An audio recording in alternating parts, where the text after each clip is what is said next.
Travis O'Brien. Prenez place au tribunal du comté de Volusia où un enfant de 13 ans est sur le point d'être condamné. Il s'agit de Travis O'Brien, un petit tireur qui, avec sa copine de 14 ans, était armé d'armes à feu et a engagé une fusillade de 35 minutes avec des adjoints de police en Floride. Le 1er juin 2021, Travis O'Brien, 12 ans, et Nicole Jackson, 14 ans, se sont échappés du Florida United Methodist Children's Home après que Nicole Jackson ait prétendument frappé un gardien avec un bâton. Les deux jeunes se sont ensuite introduits dans une maison située sur Enterprise Austin Road, dans le comté de Volusia, où ils ont trouvé un fusil de chasse et un AK-47. Après avoir été informés de l'effraction, les adjoints de la police sont arrivés sur les lieux et ce qui s'est passé ensuite n'était pas du tout ce à quoi ils s'attendaient. Tir par la lunette arrière, dans ma direction, en attente. Les deux jeunes, armés des armes à feu qu'ils avaient retrouvées, ont ouvert le feu sur les policiers qui ont dû se mettre à l'abri derrière les arbres environnants. Cet incident choquant est devenu viral après avoir été filmé par les caméras corporelles des policiers et par la caméra aérienne d'un hélicoptère. Le face-à-face a duré environ 35 minutes et les adjoints ont tiré 66 coups de feu. Il n'a pris fin que lorsque la police a neutralisé Jackson, qui a pointé un fusil de chasse chargé sur les adjoints. Lorsque O'Brien a vu que son complice était touché, il est sorti de la maison les mains en l'air en signe de reddition. Jackson, qui a été touché à la poitrine et au bras, a été immédiatement transporté à l'hôpital, tandis qu'O'Brien a été placé en garde à vue et inculpé de tentative de meurtre sur un agent des forces de l'ordre, de cambriolage et de méfaits criminels. Je crois comprendre que vous voulez plaider aujourd'hui. Oui, pour tout résoudre. Oui. Un an plus tard, O'Brien, alors âgé de 13 ans, a comparu devant le tribunal le 23 mars 2022, où il a plaidé non coupable et a été condamné à un programme d'évaluation du risque maximum, suivi d'une libération conditionnelle. Jackson, quant à lui, a été condamné à 20 ans de prison, dans le cadre d'un accord de plaidoyer. Morgan Geyser et Anissa Weier. Le juge Michael Boren préside une affaire effrayante impliquant deux enfants meurtriers qui ont poignardé leur ami à 19 reprises pour faire plaisir à un personnage fictif nommé Slenderman. Le 31 mai 2014, lors d'une partie de cache-cache au Davids Park, près de Waukesha, Morgan Geyser et Anissa Weier, âgés de 12 ans, ont soudainement plaqué au sol leur ami et camarade de classe Peyton Isabella Leutner et l'ont poignardé à 19 reprises. Selon elles, elles ont poignardé Peyton, surnommée Bella, en suivant les instructions de l'homme mince. Après l'avoir poignardé, ils ont dit à Peyton de s'allonger pendant qu'ils allèrent chercher de l'aide. Mais ils ne sont jamais revenus. Peyton, qui a été poignardé dans les bras, les jambes et le torse, l'un des coups de couteau manquant de moins d'1 millimètre une artère principale du cœur, a réussi à se traîner jusqu'au bord de la route où un cycliste l'a trouvé et a contacté le 911. Êtes-vous avec cette jeune fille de 12 ans? Oui. Elle dit qu'elle a du mal à respirer. Elle dit avoir été poignardée à plusieurs reprises. 5 heures plus tard, après des recherches approfondies, Geyser et Weier ont été retrouvés près de l'Interstate 94 alors qu'elles se rendaient à la rencontre de Slenderman dans son manoir de la forêt nationale de Nicolet. Les deux jeunes filles ont été appréhendées et ont avoué avoir poignardé Peyton. À l'issue de l'enquête, Geyser, considéré comme le cerveau, a été inculpé de tentative d'homicide au premier degré, tandis que Weier a été inculpé de tentative d'homicide au second degré. Les deux jeunes filles ont été jugées en tant qu'adultes et, en 2017, Weier a été condamnée à une peine de 25 ans à perpétuité. Geyser, quant à elle, a été condamnée à 40 ans de prison à vie. Devin Shepard. Nous nous rendons maintenant à Franklin, dans l'Indiana, où se déroule une scène dramatique. Un garçon de 9 ans est arrêté après s'être battu avec un autre élève et avoir frappé un enseignant. Le 30 août 2017, des policiers ont été appelés à l'école élémentaire Needham de Franklin, dans l'Indiana, à la suite d'une bagarre qui a éclaté entre deux élèves de CM1 pendant la récréation.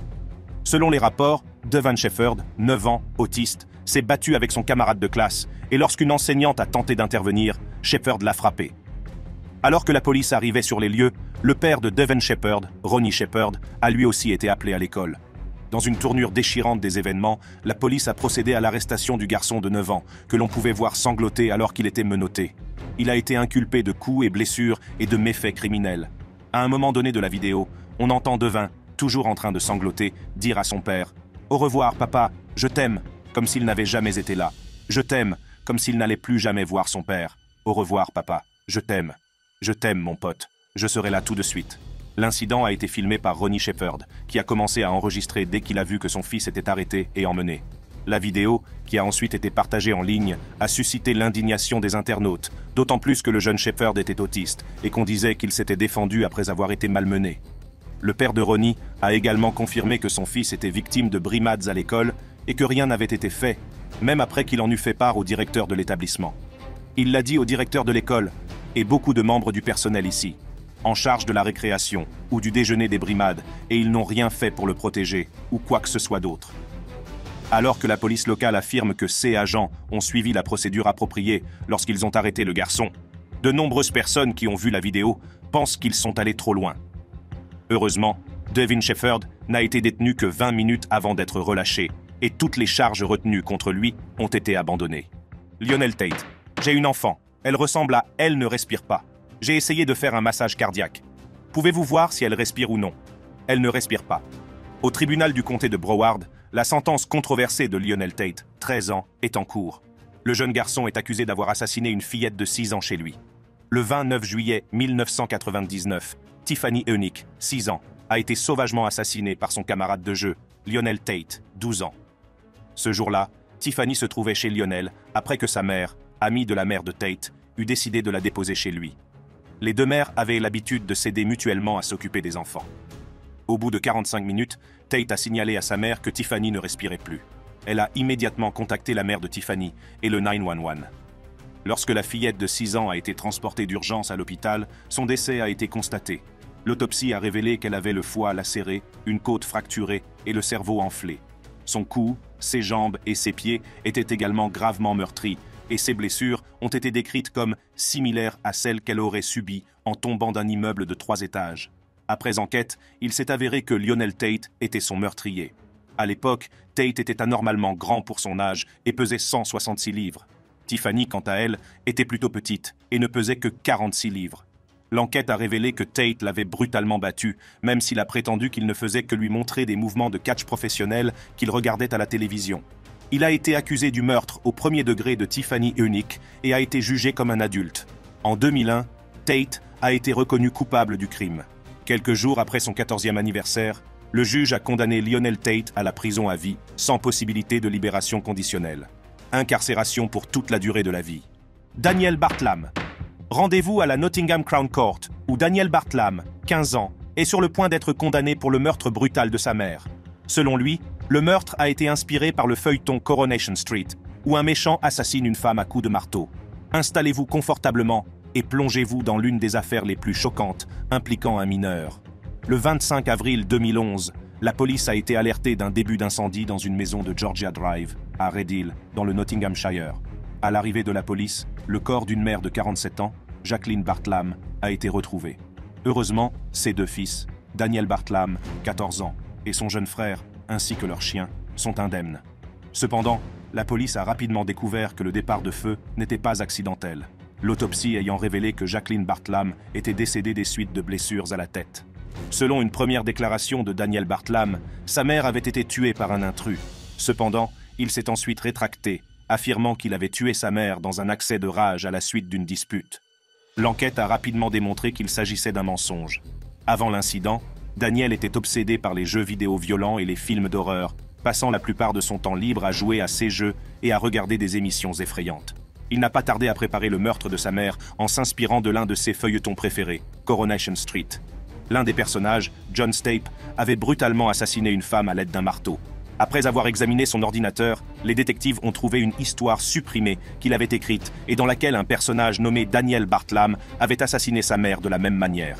Il a assassiné sa mère en la frappant 7 fois à la tête et au visage avec un marteau à griffes. Il l'a ensuite entourée de journaux, a versé de l'essence dans sa chambre et a mis le feu à la maison. Nous savons maintenant que Daniel Bartlam a planifié le meurtre de sa mère. Il a ensuite exécuté le meurtre en l'attaquant violemment. Au vu des preuves retenues contre lui, Daniel a été arrêté et, le 9 février 2012, il a été reconnu coupable de meurtre. Daniel, alors âgé de 15 ans, a été condamné à la prison à vie et à un minimum de 16 ans d'emprisonnement avant de pouvoir bénéficier d'une libération conditionnelle. Nicole Kipf-Miller. Le cas suivant est celui de Nicole Kipf-Miller, qui est sur le point d'être condamnée par le Bay County Circuit Court après avoir assassiné un bébé. Les restes de l'enfant ont été retrouvés dans une poubelle commerciale derrière un magasin du comté de Bay. Le 10 décembre 2009, Nicole L. Kipf-Miller, âgée de 19 ans, a donné naissance à un bébé de sexe masculin à son domicile, situé dans le bloc 4800 de S. Flagel Road, dans le canton de Williams. Quelques heures après l'accouchement, elle s'est rendue au Mid-Michigan Medical Center à Midland pour y recevoir des soins médicaux. Après des examens, les médecins ont déterminé que Kip Miller venait de donner naissance à un enfant. Lorsqu'ils lui ont demandé où se trouvait son bébé, elle s'est montrée réticente, donnant des réponses plutôt ambiguës sur l'endroit où se trouvait le bébé. Les adjoints du shérif du comté de Bay ont été informés et des recherches ont été entreprises pour retrouver l'enfant. À l'aube du 11 décembre 2009, les adjoints ont trouvé les restes du bébé dans un conteneur à ordures commercial situé derrière le Miesques Country Market, à quelques kilomètres de l'endroit où vit Kip Miller. Le corps du nourrisson était placé dans 2 sacs en plastique qui se trouvaient à l'intérieur d'une boîte en carton portant son nom de famille. À la suite de cette découverte, elle a été arrêtée le 1er février 2010 et, lors de son interrogatoire, Kip Miller a déclaré que l'enfant était mort-né, ce qui contredit le rapport d'autopsie qui indique que l'enfant est né vivant. Il a été établi que le bébé était mort par asphyxie. L'accusation l'a inculpé de meurtre au second degré, mais le 30 novembre 2010, le jour où son procès devait commencer, Madame Kip Miller a plaidé non coupable d'homicide involontaire. Le juge de circuit du comté de Bay, Joseph K. Sheeran, l'a condamné à une peine de 8 à 15 ans de prison pour l'homicide involontaire de son fils en bas âge. Mackenzie Shirilla. À Strongsville, le procès d'un adolescent accusé de meurtre est en cours. Elle a été impliquée dans un accident mortel l'année dernière. Le procès d'une adolescente de l'Ohio, accusée d'avoir tué son petit ami et l'ami de celui-ci en percutant intentionnellement un mur avec sa voiture, est en cours devant le tribunal de première instance du comté de Cuyahoga. Examinons le CA de Mackenzie Shirilla et découvrons quel sera le verdict. Le 30. Un juillet 2022, vers 5h30 du matin, Mackenzie Shirilla, alors âgée de 17 ans, a été filmée par une caméra de surveillance en train de conduire sa Toyota Camry 2018 sur une route de 3/4 de mille, en accélérant jusqu'à ce qu'elle atteigne 100 miles par heure. Peu de temps après, elle a percuté le mur en briques d'un bâtiment. Lorsque la police est arrivée sur les lieux, Dominique Russo, 20 ans, qui était le petit ami de Shirilla, et son ami Davion Flanagan, 19 ans, ont été retrouvés morts. Shirilla a étonnamment survécu à l'accident, même si la voiture a été gravement endommagée. L'enquête a montré que le trio avait fumé de la marijuana avant que Shirilla ne prenne le volant, mais l'accident n'était pas un CA malheureux de conduite sous influence. Quelques semaines avant l'accident, la relation entre Shirilla et Russo était devenue volatile et le couple se disputait souvent. Lors d'une dispute, Shirilla a été entendue dire qu'elle écraserait sa voiture avec Russo à l'intérieur. Lorsque l'enquête a révélé qu'elle avait intentionnellement accidenté la voiture, elle a été arrêtée et inculpée de plusieurs chefs d'accusation, notamment de meurtre, d'homicide sur véhicule et d'agression criminelle. Les images de surveillance diffusées dans la salle d'audience ont donné raison au procureur, car elle conduisait raisonnablement avant d'accélérer. Elle a été reconnue coupable de 12 chefs d'accusation et, le 21 août 2023, la juge Nancy Margaret Russo a condamné Shirilla à une peine de prison allant de 15 ans à la perpétuité pour les meurtres de son petit ami et de l'ami de celui-ci, déclarant qu'elle passe du statut de conductrice responsable à celui d'un véritable enfer sur roue. Eric Smith. Au tribunal du comté de Steuben, Eric Smith, 14 ans, est sur le point d'être condamné pour le meurtre horrible de Derrick Joseph Roby, 4 ans. À l'âge de 13 ans, Eric Smith a brutalement assassiné l'enfant de 4 ans en l'étranglant puis en lui fracassant la tête avec une grosse pierre. Le 2 août 1993 à 11h, Doreen Roby est allée chercher son fils, Derrick Joseph Roby, âgé de 4 ans, au camp de jour du parc local de Savona, dans le comté de Steuben. À sa grande consternation, on lui a dit que son fils n'était jamais arrivé au camp ce jour-là. Elle a immédiatement contacté la police. Et, 4 heures plus tard, le corps de Derrick a été retrouvé dans une zone boisée voisine. La cause de sa mort a été déterminée comme étant un traumatisme crânien contondant accompagné d'une asphyxie. Si beaucoup ont été choqués par le meurtre de l'enfant, ils ne savaient pas que le meurtrier était un garçon de 13 ans nommé Eric Smith. Ce jour-là, Doreen ne pouvait pas emmener son fils au parc et l'a laissé y aller seul. Smith se rendait à ce même camp lorsqu'il a rencontré Derrick. Il a attiré l'enfant dans une zone boisée où il l'a étranglé, lui a placé une grosse pierre sur la tête et l'a sodomisé avec un bâton. Smith est devenu le principal suspect à la suite de ses déclarations aux enquêteurs, qui étaient presque sûrs qu'il avait pu jouer un rôle dans la mort de Derrick. 6 jours après la découverte du corps de Derrick, Smith avoue le meurtre aux membres de sa famille. Il a été arrêté et, le 2 septembre 1993, il a été inculpé du meurtre au second degré de Derrick Joseph Roby. Il devait être jugé en tant qu'adulte par le tribunal du comté de Steuben. Vous déclarez donc l'accusé coupable de meurtre au second degré? Oui. Est-ce unanime? Oui. Le 16 août 1994, le jury a déclaré à l'unanimité Smith, âgé de 14 ans, coupable de meurtre au second degré et l'a condamné à une peine de 9 ans à perpétuité, qui était la peine maximale pour les mineurs. Christian Fernandez. Christian Fernandez n'avait que 12 ans lorsqu'il a tué son demi-frère de 2 ans. Selon nos partenaires, à ce moment-là, le bambin est décédé des suites de blessures à la tête lorsque Fernandez l'a percuté contre une étagère dans l'appartement. Rendons-nous au 4th Judicial Circuit Court, où se déroule actuellement l'une des affaires les plus controversées. Christian Fernandez, 12 ans, considéré comme la plus jeune personne à être inculpée en tant qu'adulte dans l'histoire de Jacksonville, est sur le point d'être condamné pour le meurtre de son demi-frère, survenu en mars 2011. Le 14 mars 2011, David Galarraga, âgé de 2 ans, a été laissé sous la surveillance de son demi-frère aîné, Christian Fernandez, qui avait des antécédents de violence, à leur domicile de Jacksonville, en Floride. Bien que les détails de ce qui s'est passé ne soient pas clairs, Christian, dans un accès de colère, a frappé la tête de son demi-frère contre une étagère à plusieurs reprises. Lorsqu'il a vu que le plus jeune était inconscient, il l'a pris dans ses bras et l'a allongé sur le lit. Lorsque leur mère, Bianella Susana, est revenue, Christian lui a montré l'enfant inconscient, mais au lieu de composer immédiatement le 911, elle a simplement essuyé le sang sur son visage, changé ses vêtements et mis de la glace sur sa tête. Elle a ensuite surfé sur Internet pendant plus de 7 heures, avant d'emmener David, qui ne réagissait toujours pas, à l'hôpital. En raison de la gravité de ses blessures, dont une fracture du crâne, David est décédé 2 jours plus tard. Fernandez a été arrêté et a avoué le meurtre de son frère. En juin 2011, il a été inculpé de maltraitance aggravée à l'encontre d'un enfant, puis de meurtre au premier degré. En février 2013, Fernandez, qui a été jugé en tant qu'adulte, a plaidé coupable d'homicide involontaire et de coups et blessures graves. Il a été condamné à 7 ans de prison pour mineurs. Daniel Marquez. Le tribunal pour enfants du comté de Lee juge actuellement Daniel Marquez, 10 ans, accusé d'avoir menacé de commettre une fusillade dans une école en mai 2022. Découvrons ce qu'il en est de cette affaire et quel sera le verdict. En mai 2022, Daniel Marquez, âgé de 10 ans, a envoyé plusieurs SMS à un autre enfant de 10 ans, dans lesquels figuraient des images d'armes à feu et d'argent, ainsi qu'un texte ambigu disant « Préparez-vous pour la journée de l'eau ». Les messages ont été reçus par les parents de l'autre enfant, et comme ils ont été envoyés quelques jours seulement après la fusillade de l'école d'Uvalde, au Texas, qui a fait plusieurs morts, il y a eu lieu de s'inquiéter. Ils ont donc signalé l'incident aux forces de l'ordre, qui sont entrées en action et ont arrêté Marquez à son domicile. Cette arrestation a été largement médiatisée après que le shérif du comté de Lee a publié sur Facebook une vidéo de la marche de Marquez. Bien que Marquez ait affirmé qu'il plaisantait à propos d'une escroquerie et qu'il faisait seulement référence à un événement organisé par l'école lorsqu'il a envoyé le message « Water Day », il a été inculpé et reconnu coupable d'un délit au second degré. Délinquant pour avoir envoyé une menace violente par SMS condamné à une mise à l'épreuve. Comme nous le signalons depuis un an, Daniel Marquez a envoyé des messages privés à un ami des textos qu'il dit être une blague au sujet d'une escroquerie impliquant des armes et de l'argent, suivie d'une référence à un événement scolaire. Daniel a été arrêté, inculpé et déclaré délinquant au procès pour crime de second degré.